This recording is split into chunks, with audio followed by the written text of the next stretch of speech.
రక్షాపురంలో దేవాలయం మీద దాడి జరిగిన సంఘటనను హిందువులు మర్చిపోరన్నా. అరే శంషాబాద్లో నవగ్రహాల గుడి మీద దాడి జరిగిన సంఘటనను ఈ భాగ్యనగర్లోని హిందూ సమాజం మర్చిపోదన్నా. పగ తీసుకోవడానికి భాగ్యనగర్ ప్రజలు సిద్ధంగా ఉన్నారన్నా. ఎప్పుడు ఎన్నికలు వస్తాయరా జిహెచ్ఎంసీ ఎన్నికలు? ఈ కాంగ్రెస్ పార్టీకి, ఎంఏ పార్టీకి, బీఆర్ఎస్ పార్టీకి గుణపాఠం చెప్పాలి. పోయినసారి 48 సీట్లు ఇచ్చినాం, ఈసారి మేయర్ పదవి ఎట్టి పరిస్థితుల్లో భారతీయ జనతా పార్టీకి ఇవ్వాల్సిందే, ఇచ్చి తీరాల్సిందే. ఈ భాగ్యనగరం అభివృద్ధి చెందాలంటే ఇవన్ జాగిరన్నా హైదరాబాద్, మన జాగిరన్నా హైదరాబాద్. ఈ హైదరాబాద్ అభివృద్ధి జరిగేది మోడీ గారి పైసలన్నా, మన పైసలన్నా హైదరాబాద్ జరిగేది. వీళ్ళు అయ్యా జాగారు, వీళ్ళు తాత జాగిరన్నట్టు ఒక వర్గాన్ని కొమ్ముగాస్తూ వాళ్ళకే అందిస్తే ఎట్లా చూస్తూ కూర్చుంటామన్నా?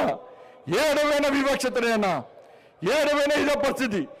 ఇవాళ బంగ్లాదేశ్లో